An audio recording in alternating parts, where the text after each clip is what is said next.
Hey guys, and welcome. That wasn't me, that was Pete, I swear to God.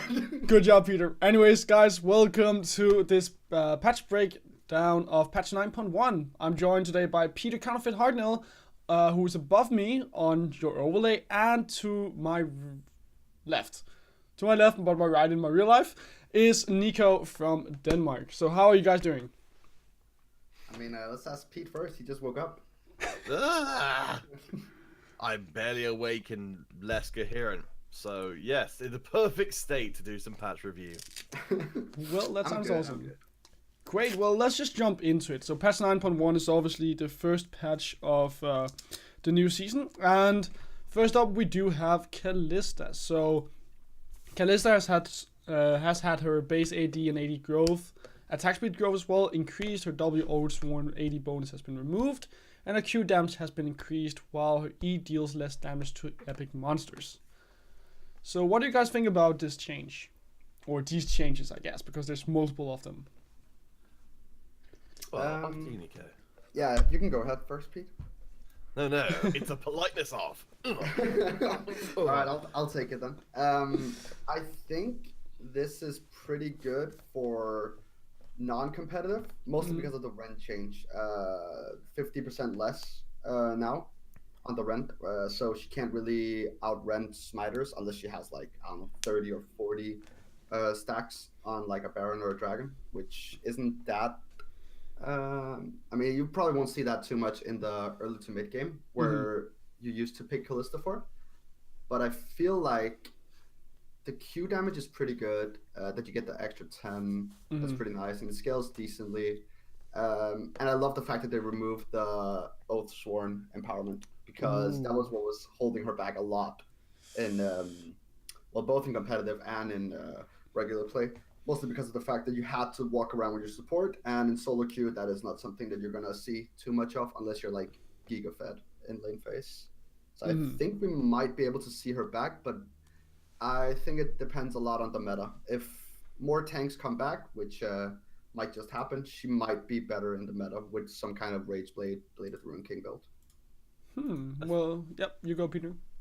Well, I was just going to agree with Nico. It kind of feels like them removing the Oathsworn stuff is kind of admitting that Kalista was an experiment from a long time ago, which didn't really fully work. Though I kind of feel like the Kalista stuff has kind of gone on to inform some of the later design choices about, like Zeke's Harbinger and stuff. Like similar items. Like I'm certain they are because Kalista exists. But yeah, I don't think there's any reason why the original version of that idea shouldn't be kind of like given up on to an extent. Well, I've done a little bit of research coming into this patch notes as well, so I'll, rather than using my own brain, I've got various different notes from Last Saber, Skara, and Freak from their various patch reviews, so I'll just be dropping those in as and when.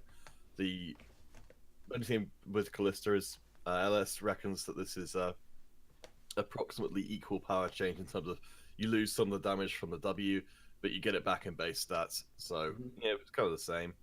Xara certainly reckons that the trade-off of objective power for just generalized power is worthwhile for most people. As you said, like the competitive stuff is probably the only place it really matters. Yeah, exactly. I think overall that I would have liked to see the Sentinel being kept, the Oathsworn empowerment, but just also give her the base stats, because I think her identity is that while she's good alone, she also is better when she has her Oathsworn with her. So I think that if you could have kept both of the things, then you would have seen her at least pop up more in competitive play, because then she would have been very strong. But it would have been very hard to balance, of course. Yeah, I think she would be 100% pick ban if they kept the Oathsworn. It's way too strong to have a good bot lane that can just maul the other team. Like there's no contest when, like, remember when she came out earlier? The level 2 power spike she would have with any aggressive support was just so immense. Like, you wouldn't even take Q level 2, you would actually just take W, and the amount of damage you would do at level 2 was just disgusting. Like, I think it's fine that they removed it. If they kept it, she would be 100% pick ban in my opinion.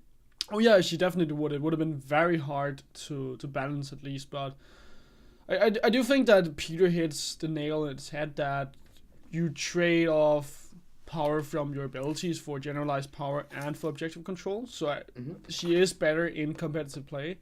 Though I just still dislike the fact that you remove some of her identity by being stronger around her Oathsworn. I feel like at least that is her identity, that whenever she is along with the Oathsworn, she can use her ult and she would basically be stronger. Yeah.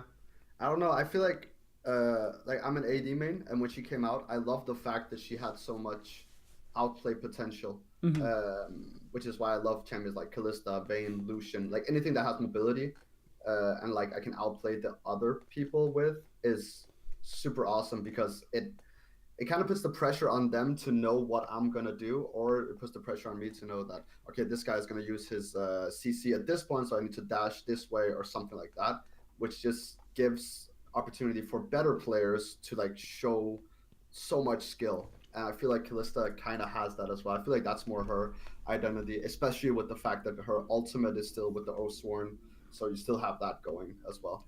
Well, bear in mind as well, this was the Sentinel thing that she's losing is the completely passive part. Oh yeah, of course. She still gets the effect of comboing down with her support. Like, yeah, it's literally like that's the least interesting part of Sentinel being taken out. Yeah, the passive thing. Yeah. I think you could easily play her and just like not even necessarily be fully cognizant that even exists. True. I mean, I tried her yesterday and she felt pretty good. I wouldn't say that she's overtuned at all, but I definitely noticed the rend change though. On I was doing Dragon at around 13 minutes or something, and it was about 600 HP, and I had like maybe 20 stacks in it. I thought, okay, I can just rend it here. It's for sure mine. And then I rendered it, and it only fell down to like 200. And I was like, oh, okay, that's that's unfortunate. So I think a lot of pro players have to adapt to the fact of how much damage does the rend actually do, and you can't really just pick her to be this objective controller around Dragon, which you used to do around, I think it was around a year ago, maybe 2 years ago, when she popped up again in the tank meta. People were like, just pick Kalista first pick, get every Drake, and just be a monster mid game. Yeah. Guys, as a quality of life thing, why doesn't Ren tell you how much damage it's going to do? Does it do that? No, it doesn't. It shows. It only shows the stacks you have, but yeah, you have to have an idea in your head about how much damage you're going to make, which is weird. I actually love the fact that you have to be smart enough to be like, okay, I feel like this is the amount of damage, because it's like it's like how can I say this?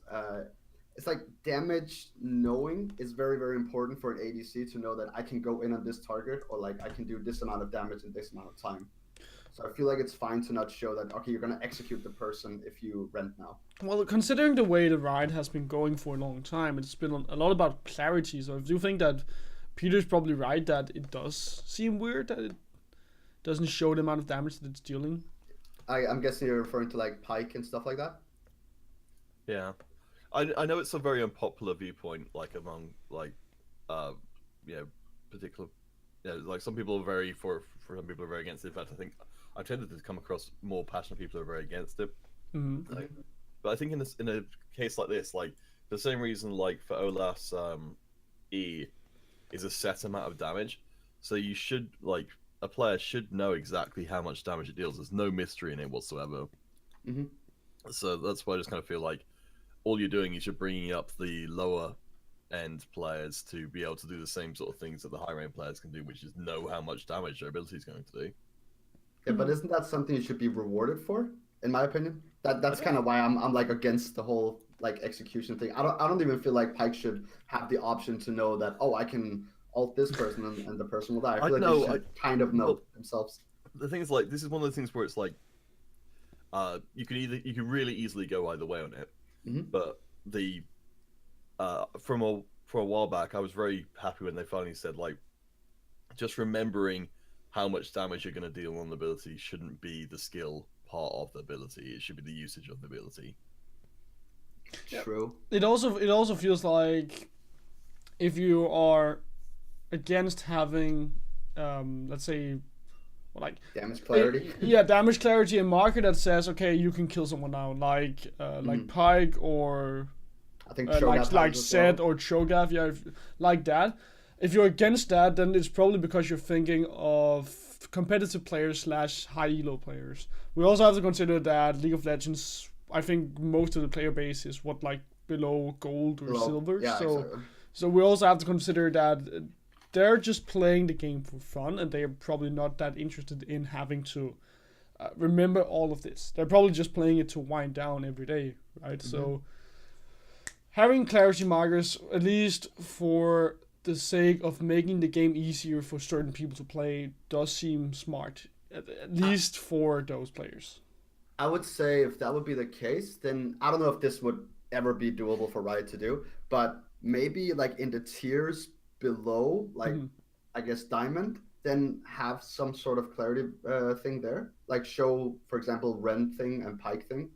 I don't know if how like relevant it would actually be for them to do, but that might be something, because when you do hit like Diamond, like the topper, the upper divisions of Diamond, I feel like people are getting so good mechanically, and also just on a macro sense, that they would know these kinds of stuff. Like sometimes you can get surprised, like, oh shit, I needed to like auto once more for the Ren to actually kill him. But I feel like you still have a general understanding about this is how much damage my abilities are going to do. But then at that point, if you do have an understanding, then while the indicator becomes unnecessary, there isn't also a lot of reward in removing it either, because you're not opening up any new possibilities. If you assume the player knows, I guess. Doing. I don't know. We spent quite a long time on this. Let's move on to Oren. Interesting topic. Let's just move on to Oren, because we've been talking about Kalista for so long. So Oren, base durability has been increased. Oren's item upgrades on its own at level 13, and you can have 2 at max. You can also upgrade 1 ally's item per level at level 14. More upgrades added, and Q cost has been decreased alongside the damage and the slow. W doesn't shield but make Oren unstoppable, and R slow and knockup has been decreased. Yeah, and the armor and magic resist on Q. I don't know if you... Or sorry, the passive. Sorry. Yeah. Yep. It's... when I saw this with the ultimate, I was instantly thinking like, okay, so he doesn't get a shield anymore, so maybe he'll be better at clearing like jungle, and then like imagine the ganks he can do from jungle. Yeah. Oh, like, LS is really big on him being a jungler now. Oh, really? Yeah, he says that without the shield. Interesting. He can't trade anymore. Yeah, exactly. Because I was thinking like, okay, he's unstoppable, but what's that actually gonna do in the top lane? Like, all right, you can not get ganked for like once, and then that's it. But you can't really trade anyway. Well, he also has a load of damage now on his W. You have way more target maximum health, so clearing the jungle is going to be so much easier because of all that extra AoE damage. The only thing that's kind of wonky about it is how is he gonna gank when he doesn't have his ult? Because QE isn't really that sustainable for a gank. Like, you're gonna walk into lane and someone is just gonna like walk away from you and press Control 4. I don't really feel like people are gonna get ganked that often by it, unless you're like super surprised. But as a counter ganker, I feel like he would be incredibly good, and just as a ganker when he has his ult, he would be the poor man's Nocturne. Yeah, but having to farm all the way to level 6 and then not even have an impact at all. Well, I mean, if his laners are damage heavy, then he would be a super good tank jungler. Like, he would be like the Sejuani, basically. But he has a bigger range of engage for his team. Yeah, surely, but... Yeah, sorry, Peter. Sorry, just to go back to the passive stuff, just because there's quite a lot of stuff here that... Yeah, I think the living force is definitely something we need to talk about. The passive. Well, just before we even get... Oh, yeah, sorry. So for the first part of that, the 10% armor and magic resist that Nico, you had called out before, Free was saying that along with the base stat changes, so that Ornn's got better base stats than everyone else, because that's not necessarily the case with all tanks. No. The example he gave was that Echo and Maokai's base stats are actually are pretty similar, which is why tank Echo was a thing. Yeah, God bless. But he was saying that he thought not only for him to have higher base stats, but also the defensive steroid of the 10% bonus from armor and magic resist means that it helps push it so that tank items are better on tanks rather than being like equally good on everybody. And as far as the upgrade stuff, I've still got to not be 100% certain, but I think it's about 6,000 goals worth of passive potentially. It is, Yeah. The passive is crazily good now because that's a lot of gold that you just go around and don't even have to use in order to upgrade your items. Yeah, Though but it takes a while, right? Because of the level thing. Well, it kind of does. I would have to say that I went onto PvE and I tried it out. So basically, if you build, let's say, a Sunfire Cape and an Infinity Edge, I just can't remember items. Frozen Fist and Humus Wraith Blade. Wait, why is it Wraith Blade? It's because that's the upgraded name. Okay. But everyone referred to it as Frozen Fist, and now people are going to get so confused. Okay. That's why I was confused. Okay, so anyways, let's say you build the Frozen Fist and the Humus Ghost Blade. Iceborne Gauntlet and Humus Ghost Blade. Yeah. If you have those two items at level 13, they upgrade on their own. I haven't tried whether or not you can sell the items and then just have another one upgrade. But the items that you have, which can be upgraded, will be upgraded on their own at level 13. So basically, if you, let's say, build a Sunfire as your first item and then build an item at level 14, those two items will be upgraded on their own. Yeah, but I'm talking about the fact that he has to go around and click on people after level 14. Well, also, or like from level 14. Further to what Nico was saying, it's worth noting that you can upgrade from level 14 onwards. You can upgrade one of their items. Yeah. So it's one per level. So as Nico was saying, you're going to have to wait until... Oh gosh, I have to do maths. Until level 18 before you can actually do that for everybody on your team, if assuming that you could. Yeah, and then who do you actually choose? Because it's like, all right, if it is a tank meta and something like Vayne comes back into the meta and Callista does, Might of the Rune King is just insanely powerful. I mean, the 40% attack speed alone, with the fact that the passive is just so like they could even have just scratched the extra 10 AD. That wouldn't even have been like a thing in my world. Yeah, but the 40% AD is just ridiculous when you counter in when you count in the passive of Blade of the Rune King. Yeah. And you know they're definitely going to have it as well, and relatively early, so that's exactly. And Luton's Pulse as well is going to be incredible, like 30 extra AP, and the mana is kind of negligible in my opinion because most of the you have so much mana anyway. Yeah, especially at that point in the game, you're not really running at all, or you're going to get a blue buff, so that's not going to be the big deal.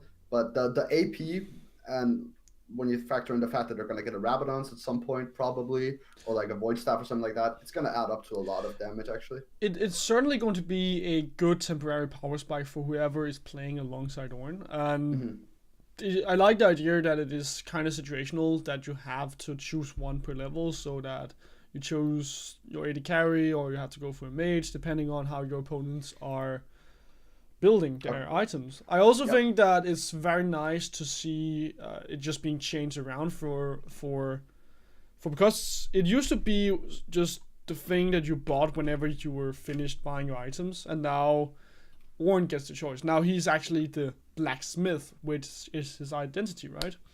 So I think it fits him so much better now. For sure. And it's not just like a Zephyr like it used to be, where you just buy it because there's nothing else to buy. No, for sure. I mean, also the last one was level 16, right?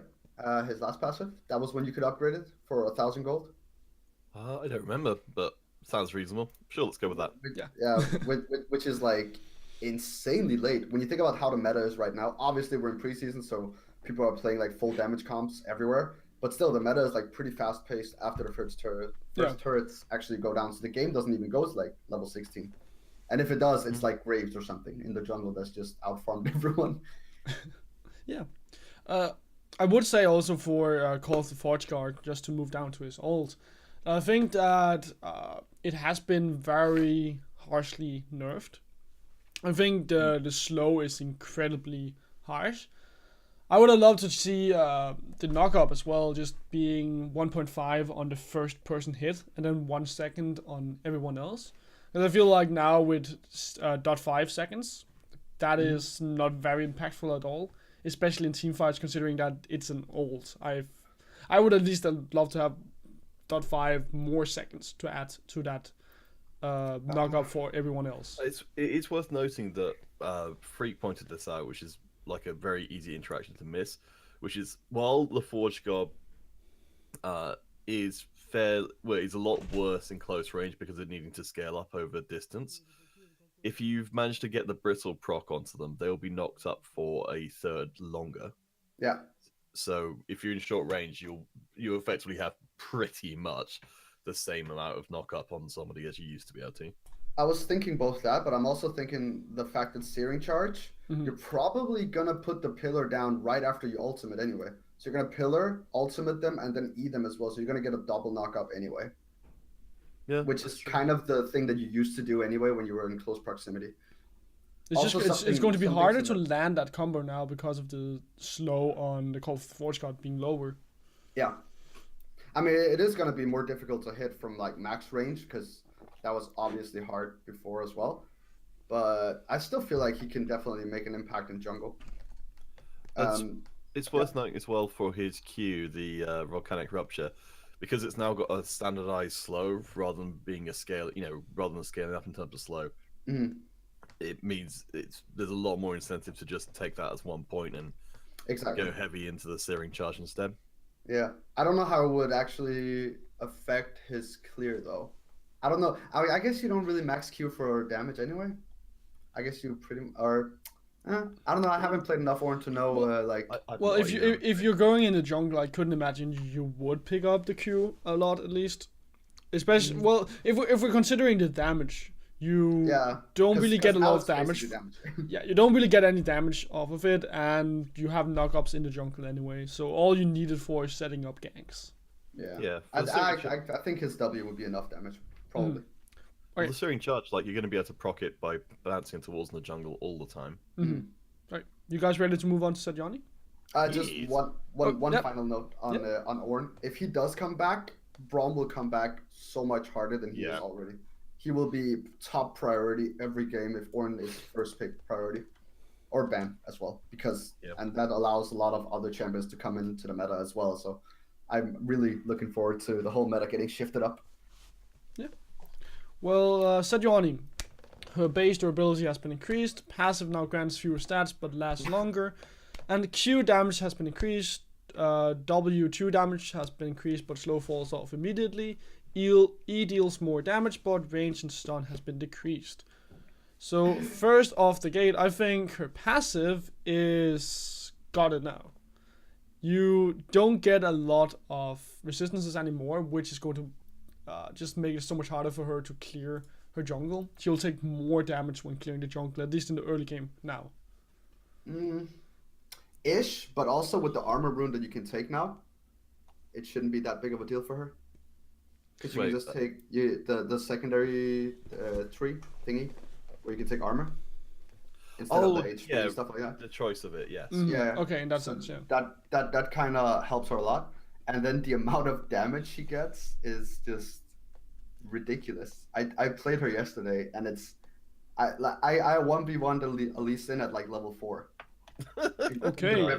And I was just thinking how am I winning this? He hit every ability, I hit every ability. I shouldn't be winning that. He should be winning it. It made zero sense to me. Also, the fact that she gets 25% bonus armor magic resist. I was just diving constantly mid game. I was just limit testing her basically and thinking, all right, can I dive this or not? Let's try. Fuck it, it's a normal game. Let's just try. And just every dive worked exceptionally because of Aftershock. So I feel like she's completely busted. But it's good. I love that she's busted.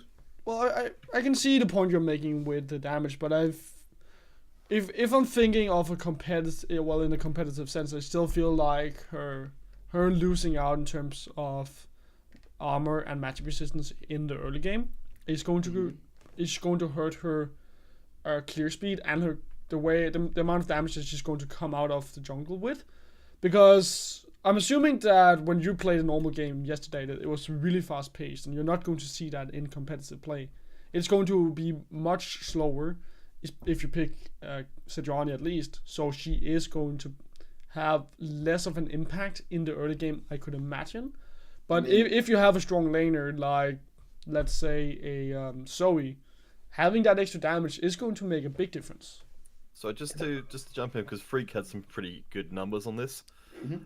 In real terms, with the base stat increases and the extra health that Sejuani is going to have, it means that she at least in terms of her passive or her frost armor, she's 2/3 as tanky as she would have been previously. But yeah, well, apparently one of the reasons which kind of drove that change is that in competitive play, people would find it extremely annoying that they couldn't ever catch Sejuani because she'd be able to face check into basically anything, and because she'd effectively just be invincible for the frost armor. Yeah, and you couldn't slow her either. It was ridiculous. Yeah, so that's not a thing anymore. Well, I mean, it sort of is, but nowhere near as much of an extent. Definitely not. I mean, also something to note is the fact that I actually maxed E first, which I think is gonna probably be the new route, because you get so much CDR anyway, so your W doesn't really take that much time to come up every time, and you're only gonna use it like once, maybe twice in a gank anyway. And like the damage numbers, like when you've maxed it out, you have 120 more damage. That's just insanity to me. I was looking at that as well. Like the permafrost numbers are very, very high. Like, the people, everyone who was watching was saying that people were going to start maxing Q first because of it doing a bit more damage. But the permafrost damage is bonkers. Yeah, I don't feel like you need to max Q. I mean, if you want to max Q, you can do the whole Gragas thing that used to be a thing before, where you just max E and spam gank constantly.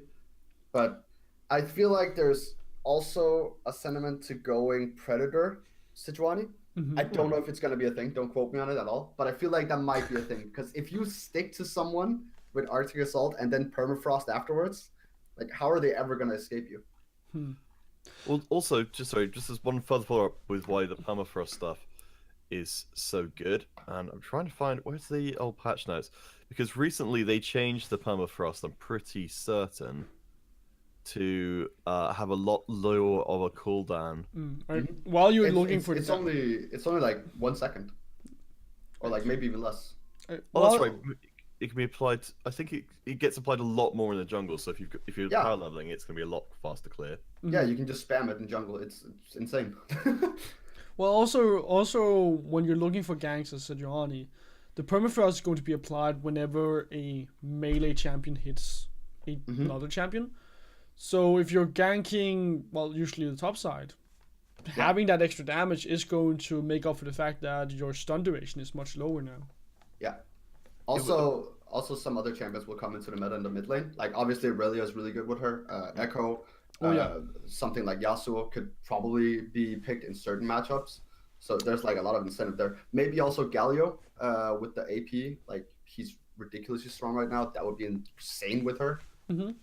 I also had a Cho'Gath mid lane yesterday. That kind of helped a lot. Cho'Gath mid, and a good old Cho'Gath mid top or something. Yeah, I was just lane ganking for him because that was so easy. Like, he would silence the person, I would just Q ult in, and the person would just instantly dead.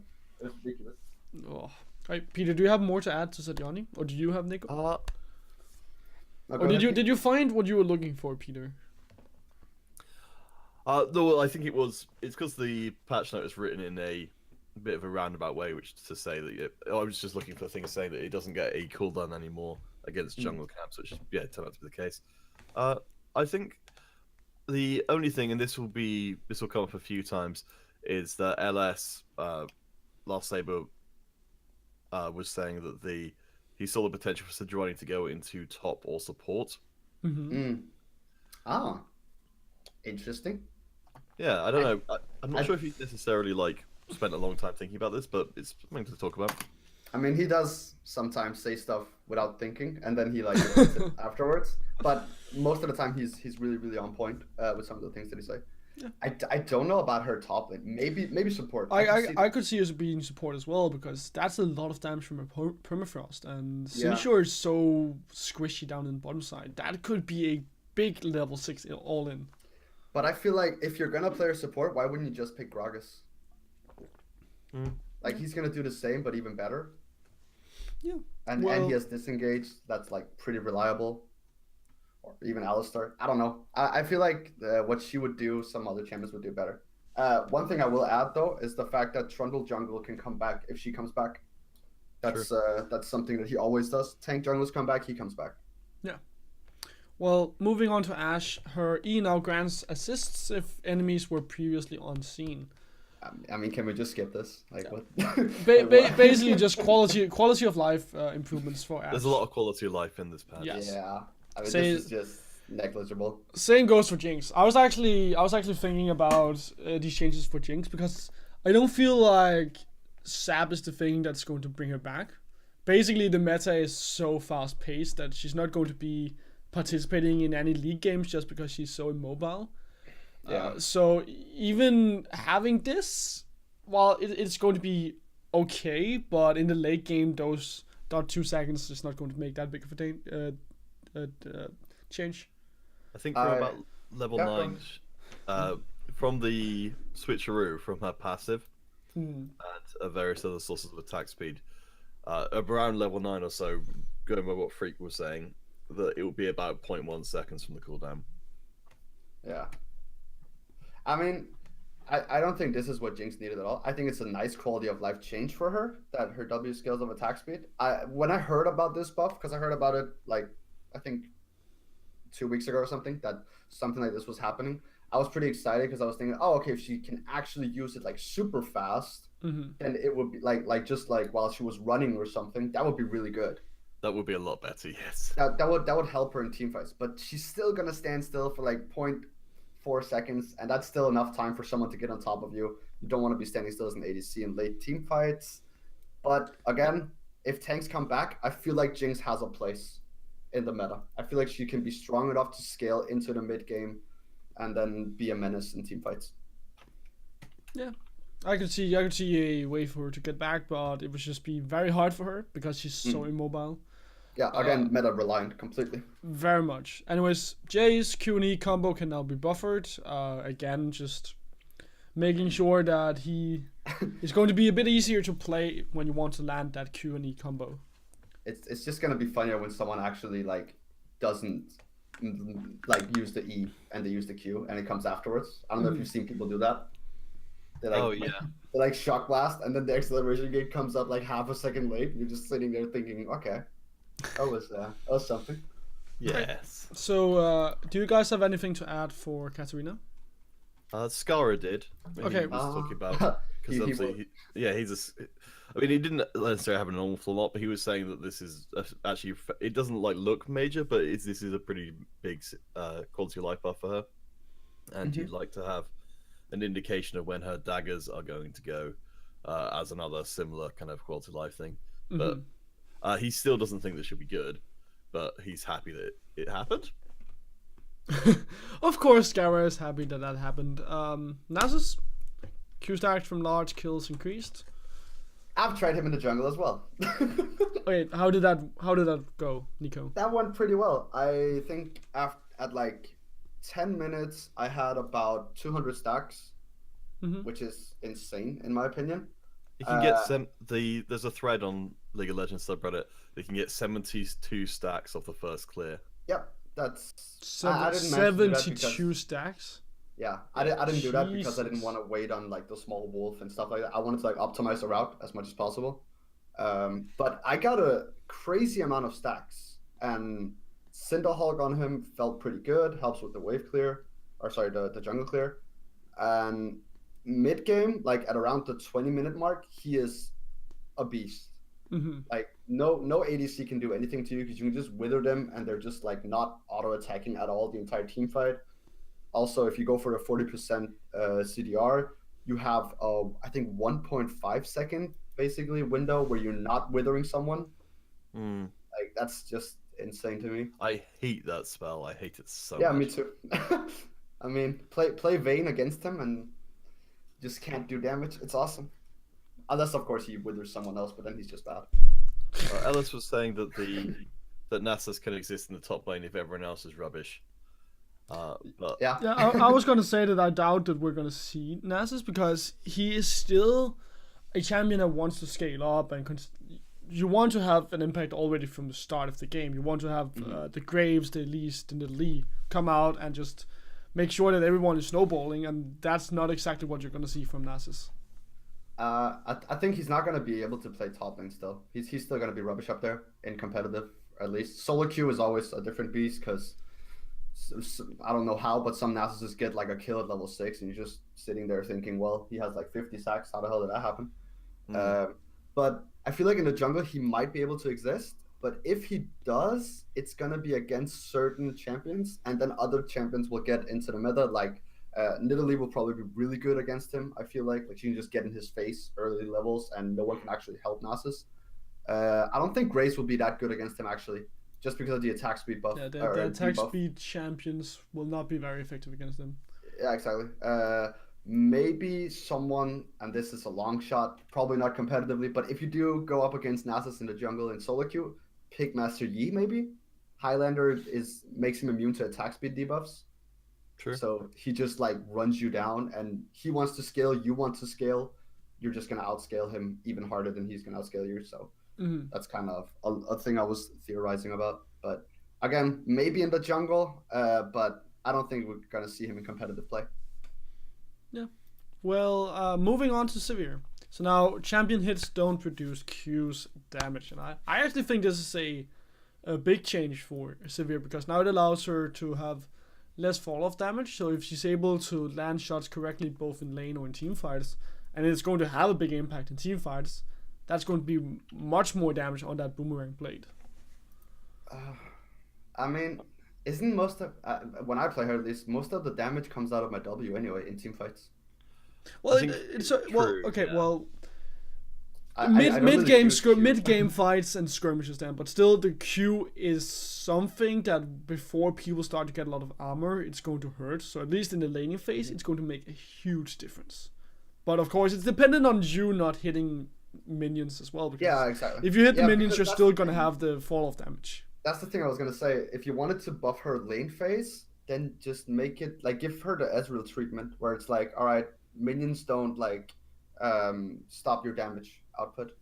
It doesn't fall off if you throw it through minions. Because right now it's basically impossible to throw it at I mean, if they have fingers, it's impossible to throw it at someone that's, like, not behind lane minions. No, Nico, I do get what you mean. Like, it does seem very strange that there's, like, it's such an old ability design that, yeah, you're punished for using it in the way which you think would be the right way to use it, which is trying to hit people while they're farming with it. Just to get some numbers on the, like, what the drop-off damage would be normally. So if you're hitting, like, assuming that the formulas remain the same for non-champions as it is for the champions, if you hit 4 people, then the fourth person would have been taking 40% damage. Yeah. So that's, if you get that across multiple people during a team fight, I guess that's going to be a decent amount. Even if you're mainly leaning on your ricochet. Yeah. Like, I don't know. I think it gives us some burst potential. Like, if you can hit multiple people. I guess it's easier for her to get a double kill in bot lane, like with a nice Q.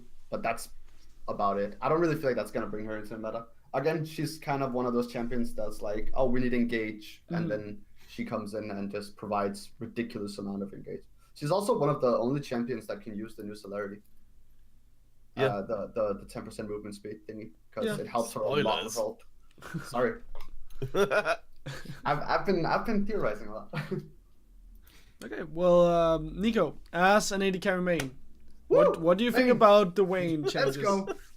This is amazing. I mean, it doesn't help her in lane phase. Obviously, she's still gonna take so much harass from any good ADC player that, especially when Caitlyn is coming back a little bit in the meta. I feel like with the fleet footwork, stuff like that build, no one's going grasp anymore because people just found out, okay, just don't trade with her at all, and then it's fine. But the cooldown on the ult, you can actually go in at level 6 and feel good about it, and you can max W first, put full points into that. Don't even need to like try to do like half max Q, half max W, which a lot of Vayne players were actually doing before. Now you can just max W fully, and your tumble cooldown will still be very good for team fights, especially with the buff that she got about a year ago, where tumbles the final hour's duration is prolonged every time you get a kill or assist in team fights. So you can actually use her as a champion now in mid-game team fights, which is amazing. Neat. That's at least my. Yeah. I don't have a lot more to add to that. I think you hit the nail on its head. Well, you already said about the previous to this. Again, another champion who's going to benefit from the from tanks coming back into the meta in a major way. Yeah, for sure. I do think, however, it's good to remember that, like the reminder says, that the Tumble's cooldown doesn't start until Vayne fires the empowered attack. So you definitely still need to have good positioning in teamfights as a Vayne, even though it has less of a cooldown. Yeah, you can't. I mean, she's not going to go back to the. I don't know if it was a year and a half ago or 2 years ago, where she was like the Infinity Edge Vayne that just two-shot people mid game. Like she would get like a BF, her Zeal item, which was Static Shiv, and then Infinity Edge, and then Rapid Fire Cannon, and she would just destroy anyone. Mm-hmm. Like you can't just all tumble into it. You still need to be smart about it. Yeah. Okay, so Xayah, E root duration increased. A bit of a quality of life change again, giving her a bit more outplaying potential in laning phase and in team fights, of course. But it's not something that is going to make like the biggest change overall. It's not more damage, just a bit more playmaking potential. I don't know. I think that's like you think it's a it's gigantic more than a quality change? of life change. Like I mean, I think was discussing that it opens you up for the additional auto attack on someone who doesn't want to fight you, or like another quarter of a second to get away from someone that you don't want to fight. Yeah. Both that, and also I think we need to remember that every time Xayah gets buffed, supports around her gets buffed, because she relies a lot on supports. And Rakan, obviously the easiest choice, is gonna love this as well, because if she roots someone, it's a lot easier for him to do the Grand Entrance knock up afterwards, because that has a cast time as well. So any support with a cast time is gonna love these changes for Xayah if they are paired up with her. Yeah. Also, if you're snowballing, this is like insane. Like you mentioned, someone that doesn't want to fight you gets rooted up. Well, they're probably gonna die. Yeah, and it's not and that whole effect isn't like level gated as well. Like as soon as you've got that in early on, you can start getting these pretty long. I mean, obviously this is already true, but like having that a little bit longer, I imagine could easily turn to more First Bloods. Yep, I agree. But also maybe the fact, I mean, she still needs some other things to go her way. Something like item changes, crit changes need to happen for her to be like really good in the meta. Yeah. Because right now she just doesn't have a very good item path. Like Stormrazor doesn't really give her that much. Yeah, she needs some changes to items. But overall, a bit more playmaking potential. Do you guys have anything to add to Xayah? If Xayah casts ramping growth, I don't play Xayah, but at least going by what Freak was saying, this is a significant buff to her, like in terms of usability. Yeah. I don't know. It'll make her easier to play, like Jace. So Peter. Yeah, I think it's quality of life. Yeah. So I was thinking, Peter, do you have some numbers on the jungle items? I can imagine that you probably have. Not specifically. I'm hoping that one of you guys will remember all the stuff from before. Yeah, I was actually I did some small research. It's not anything big, but if you do take a full clear without a scuttle, you're gonna get 658 gold.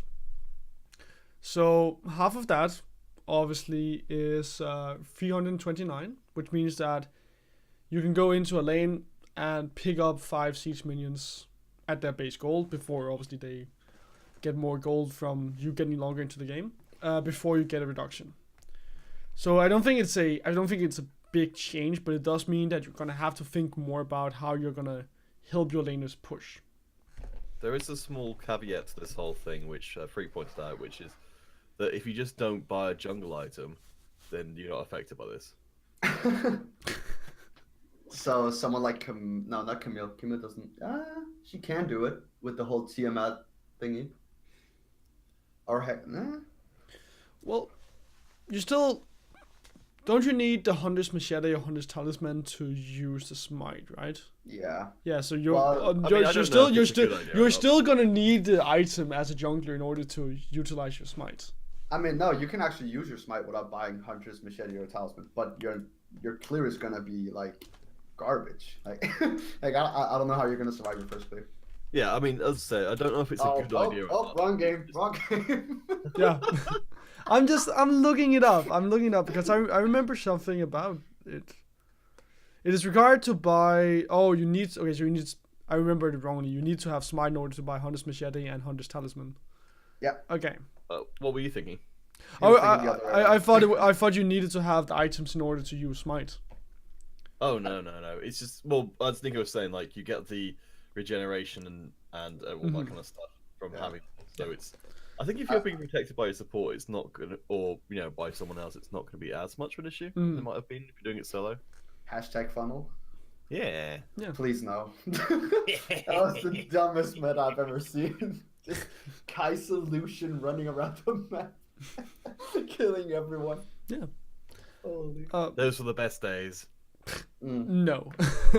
God bless. But anyway, overall, I don't think it's like the biggest changes, but it definitely means that the jungler will have to think more about how they're taxing and how they're helping their laners push in because of the reduction. I mean, this just basically tells people in solo queue to stop taxing lanes. Like, you're not gonna get as much out of it, but I don't think it's gonna stop anyone. Well, I mean, I think from what I can tell, the chances of this kicking in if you're not funneling is a lot lower than it would have been with the previous iterations. It's still dependent on how much gold you have earned from monsters. So yeah, if you've but when you upgrade it, you don't have the debuff, right? No, you don't. I think Okay, it's only so on the Hunter's actually- Machete, Hunter's Talisman, and then on the Shandard items. Yeah, so when you means upgrade you have to fully, upgrade the jungle item for it to lose that. yeah, so it's fine. It So- doesn't make that big of a change. So basically, once you're 8 to 10 minutes into the game, you're probably not going to be affected by this anymore as a jungler. Yeah, and in that period of time, you shouldn't even tax your laners, even if you do get a gank off. Like, yeah, you can help them push, but it shouldn't. It should still be laners getting gold just for safety measures. I feel like. Well, Hail of Lates. Attack speed bonus higher at early, lower late. Attack resets no longer consume a stack. So I was looking at this, and I was thinking about Vayne and Kalista. Yeah. I haven't tried it on them yet, just because I haven't been able to. But I really want to try it. I don't know if it's gonna feel super wonky, and if lethal tempo is just the same thing, but maybe more reliable for them. I need to do some more research on that. 110% is still lower than what it would scale to, but it's more flat, so that's good. I was thinking of Jin as well, because Jin used to run this, and having the 110 in the early game. I think he had a multiplicative effect with this, which it wasn't supposed to have. Yeah, he wasn't supposed to do as much damage as he did. I For like 2 patches or something. Okay. I don't know. I forgot about that then. Okay, well. It might still be okay, but it's not as stupid as it was at one point. No, because at one point he could force shot you at I think 200 HP or something, and you would just. Do they still run it, or do they run Dark Harvest and Jin now? I think most people that I've seen have run Fleet Footwork. I could be wrong. Yeah, Fleet Footwork or Dark Harvest. I think Dark Harvest is just too bad now. It's not as good as it used to be. So no one. Risky. No one runs. It's way too risky. Okay. How? Maybe if Lethality Gym becomes a thing again, but that means Lethality has to be changed, and then Dark Harvest could come back. The pick rate of Hail of Blades is 2.87, so it's not exactly very high, and it has a very small win rate at 45.76. Yeah, and some people are trying domination second over Fleet. That sounds terrible. Yeah, it doesn't work very well apparently. No, I mean that's. The Gathering Storm and stuff like that is just too good to pass up. I feel like. Right. An absolute focus. Well, rune stat, guys. So attack speed rune stat has gone up by 1%. Yeah, I didn't this shows how little I know. I didn't even realize that people weren't attacking the attack speed rune, but apparently. I don't know what the gold difference is on that rune between the two, but probably doesn't really matter to work out anyway. I mean, 1% is super negligible, but it's nice. I don't think it's gonna skyrocket ADCs. Yeah, at all. It seems like their entire plan of runes have been streamlining their numbers. You have 110 on Hail of Blades, and then 10% on attack speed rune stat. Celerity has gone from 8 to 10, and Shield Bash from 4 to 21 to 5 to 30. So just streamlining the numbers overall. Maybe. I mean, the reasoning is just super weird for me. Like even attack speed focus champs have been taking adaptive force in their offensive slot. That's just not true. I like maybe people like Ezreal, Draven have, but if you don't take attack speed on an ADC like Lucian, you're like you can't CS. Like it's gonna be so difficult for you to CS and to like cancel your animations properly, and you're probably gonna lose DPS on it too because you're not gonna be able to attack as much in the mid game. Yeah. Like I don't understand it, but I like it. It's fine. More vein buffs. Bring them. Bring Yay! them in. Yay! I'll take it. So Nico, you also mentioned celerity earlier on. What do you think about those changes? Celerity is a bad rune for anyone who doesn't have an immense amount of movement speed buff in their kit. So people like Hecarim, Sever, and those are basically the only ones that I can like think of that have a big enough movement speed buff that this would matter for them. I don't know if Rammus. Yeah, I guess Rammus as well. Yeah. Well, I could probably I could see a case of Rengar using it as well, but it's very situational and not necessarily the best choice at all. I mean, basically, if you're gonna go Predator, this is really good, obviously as well. That's something I forgot. I don't know if Rengar is gonna use it because he has the Ghost Blade anyways, and no one's gonna be able to run from him anyway. Like his targets are usually ADCs or mid laners, and they're probably dead if he ults and he has a Ghost Blade. Shield Bash. You guys have anything to add to that? So this is just to expand on the notes there before Nico. Hopefully he's got something outside of the notes. What they're saying here is that tanks like Nautilus and so on are doing fine off the max health. So like the base damage looks like a very small increase because it is, but it's not. I mean Skyrim 3 we're talking about, maybe it would go on to some like Victor or something like that, just like champions that get like repeated small shields but don't build max health, which is a very small subset, I guess. Yeah, I think this is too early to buff it. They came out with it not long ago, and people were like super scared of it immediately, and were thinking that this was gonna be like very, very like insanely broken and stuff like that. And I don't think that Riot realizes that we haven't seen pro play with Shield Bash, so we haven't seen top laners take tanks with Shield Bash, and I think stuff like Poppy, Scion, and Nautilus that have like shields in their kit are gonna be bonkers with this. I could be wrong, but I just feel like when the pro meta comes back and people are gonna realize that it's better to go a tank in the top lane or a tank in the jungle, then obviously the meta in the solo queue environment will change as well, because people always adapt to the pro meta, and then we'll see a lot more refined champion selects than what we are right now with the Jace jungles and whatnot. I mean, I kind of almost hope that you're right. I suspect there's gonna be like one champion or something that's gonna be. I mean, Scion. I feel like Scion is already and has been strong for so long, and Urgot as well, and they just get a buff from this. Like I feel like they're just gonna stay there. Maybe Galio as well. Doesn't he have like a magic shield on his W, or did that get removed? That's his passive. That's his passive, yeah. Yeah. Well, but that's still in the game, right? You could still see it on. You could also see it on champions as Shen and Nautilus who have a shield. Yeah, Shen got super nerfed some time ago though. Oh yeah, but if we're just talking about champions that could use it, and stuff like Shen and Nautilus could also see it. Oh, Tom Kent too, by the way. Oh yeah. With the grey health. Shout out to Watley. He's the Tam Kench main. Apparently, I talked to him about this when this first came out, and he was like, "It's probably still going to be rubbish." But he did, I think he did some tests, and some other people did some tests where, under very extreme situations, you can get the shield bash to do some pretty silly numbers. Yeah, if Tank Victor was still a thing, this would be disgusting. But I think Tank Victor got nerfed enough to the point that it's not going to be relevant for him. Maybe in mid lane matchups where he's against an Aurelia, he can make good use of this and like be super annoying. Yeah, well, it's a pretty good payoff for like a regular rune. It feels like it could almost be a keystone, like if it was, Almost. well, like just in terms of the amount of different stuff it does, Mm. like makes it feel a little keystone-y, but Mhm. yeah, no.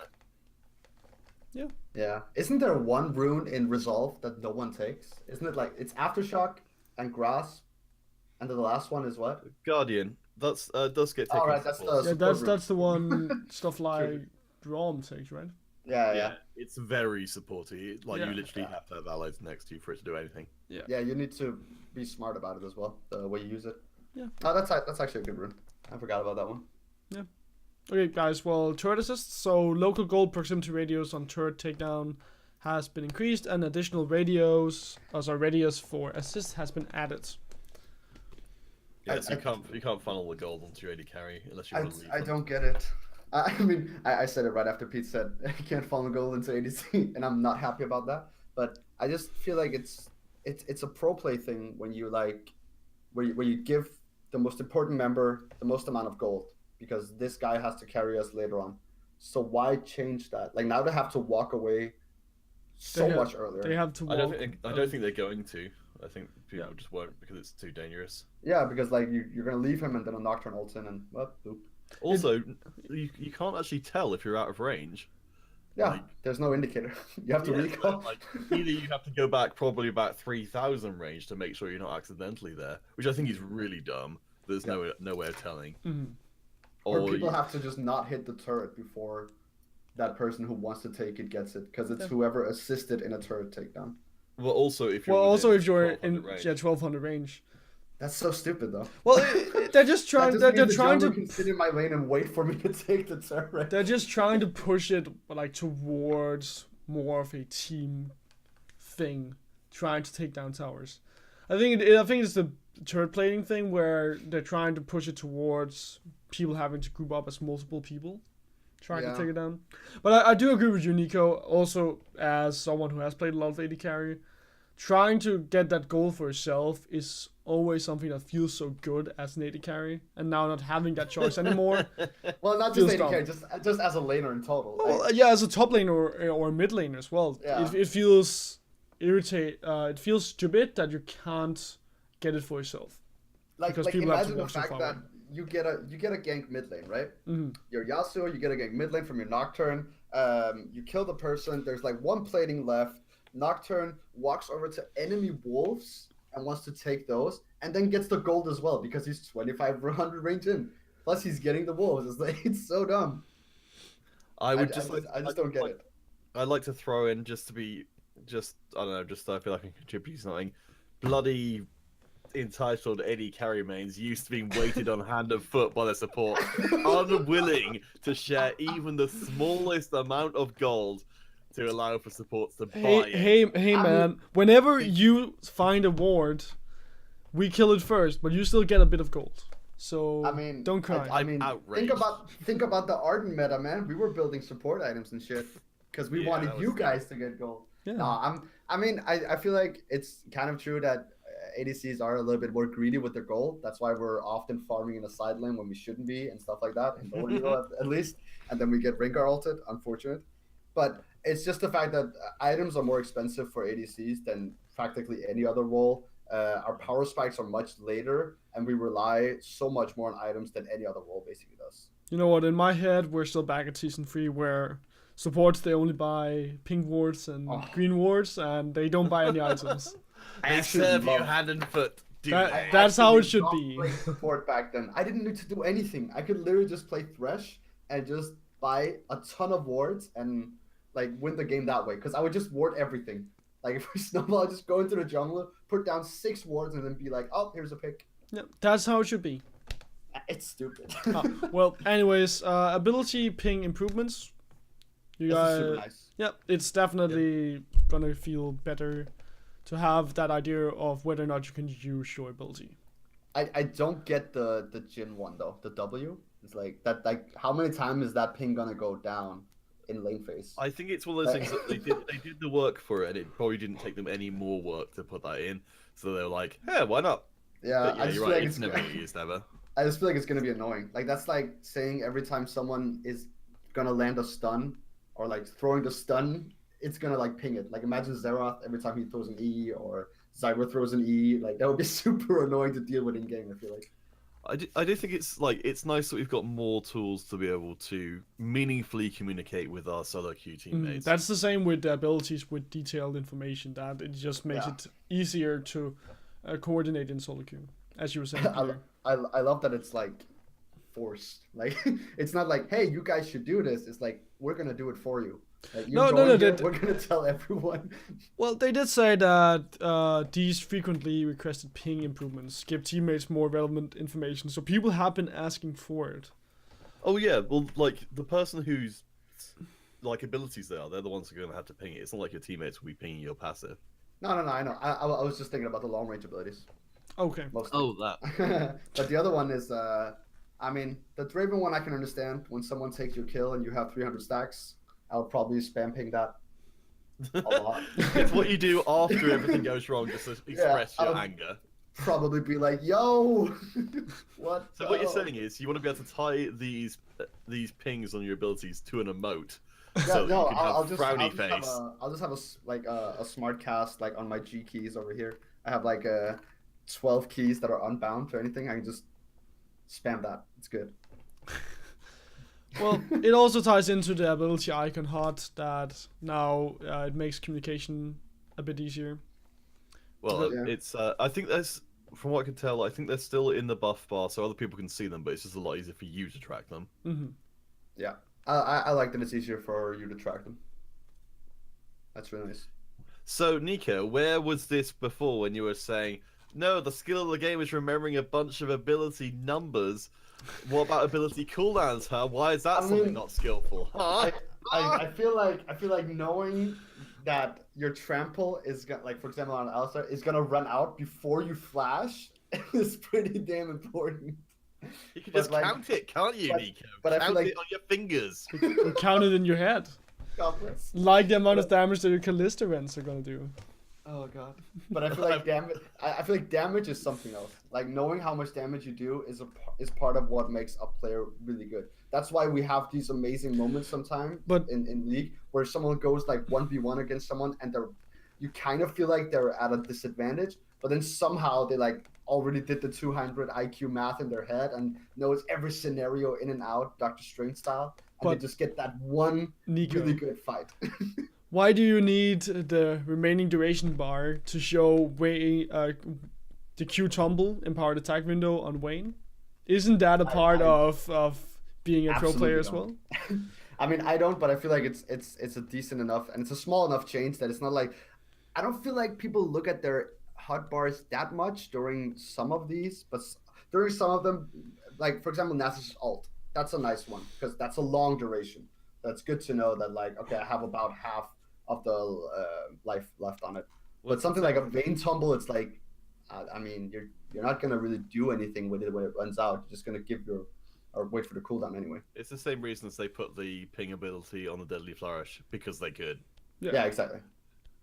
Alright, well, I guess that marks the end of this patch note breakdown, so... What about the skins? Have you seen this? Oh, I don't want to talk about skins! Oh, we gotta sell out, come on. No, no, Quick, I don't... pad that length, make people not want to watch I the video. don't want to talk about skins. Don't force me. Oh, there is one. Oh wait, there's one thing you want to talk One about? thing which is slightly more important. Than which skins? Is which is the there is actually a significant bug fix in this patch, which is Xin Crescent Guard no longer is horribly bugged. Oh yeah, the all that was so good. Yeah, that was it's a Freak was saying this actually affected. I think he wasn't quite sure which tournament it was, but like Casper Cup or something. It was Casper, yeah. It was BBQ Olivers who had the bug. So that's kind of dumb, but funny. It was actually the amount of damage it actually did was crazy. Like it was so big, and they couldn't fix it that they actually global banned him after that game. Oh really? Huh. Yeah, him and Nico were global banned the entire tournament after that. Wow. Nico just because not enough time. I would have loved to see Nico in competitive though. She is a big jerk, but she's fun. I feel like she's the kind of champion that has really good matchups and has really horrible matchups.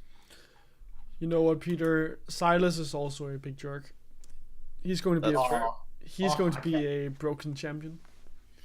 Or he is a broken champion. He's going to be very hard to balance, I'm certain. Yeah, because he's balanced around other people's ults. It's so stupid. Yeah. Can you imagine him ulting a Nocturne? Yeah, I don't know how you possibly balance a champion like that, because he said like every game he's in, he's a different champion effectively. I mean, I've seen the memes on Twitter with just picking no ultimate champs, something like Udyr and what was it? It was Udyr was one of them because he has nothing, and Jace was another one. Like he can use it. I remember reading that if you use champions like that, he can steal your ultimate to change form, and then once he changes back again, he no longer can do it. So that doesn't do anything though. But like in terms of he's able to then access the abilities which you would be able to access. Oh really? Yeah. Apparently. That's broken. Never mind, he's broken. Yeah, I don't know if it's actually... Well, if you want to watch someone who really highlights how broken Silas is, then go watch Night Blue, because he's been just dominating PvE the last 2 days. Oh shit, dominating PvE, man. I know, right? That's the highest. Here comes the PvE stomper. Well, it's still nice to see how Silas can be ridiculous. Well, yeah, isn't he playing with like golds, and he's like diamond, so... Well, I think it's a highlight of how strong Silas is. Yeah, to be fair to Daedalus, he probably is quite strong. What is he though? Is he a jungler? I think he's supposed to be a mid laner, but his passive is extremely good for the jungle because you get AoE damage, and your Q is also AoE damage, and you have a stun from your W. No, you have execution damage from your W and stun from your E. And healing on your W as well. Yeah. If you're low HP. It's just ridiculous. Oh, yeah, that healing is ridiculous. I mean, it's level 18 at that point, I think, but I've seen some of the healings. It's actually pretty big. But I feel like he's a cross section between like Rek'Sai and Camille. Like he has a really nice gap close engage thingy with his is it his E? Yeah, there's some Alawi DNA in there as well. Yeah, true. Which is nice because he's like a different type of champion, but he's like all in one champion. I feel like he's gonna be insanely hard to balance. He's gonna be like Kindred probably.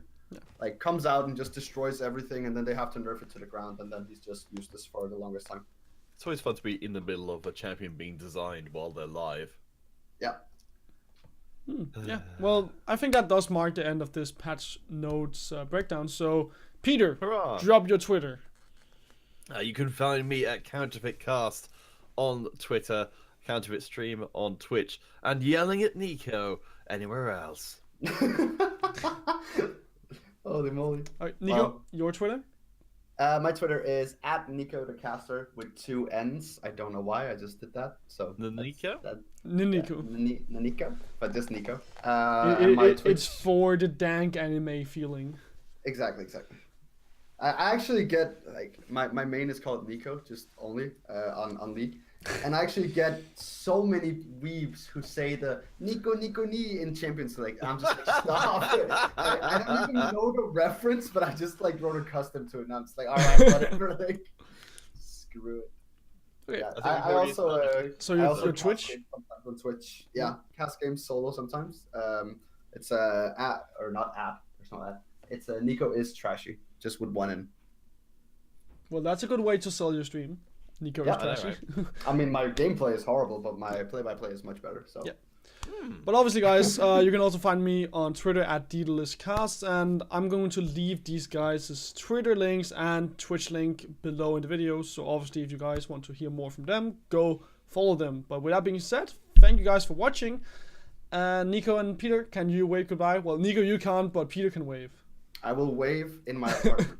Okay. I'll wave. This is Nico's hand. Yes. From the side, and this. Can you also do a very, very, very creepy stare? That's my thing. God, I'm gonna cut off this video now. Bye, guys.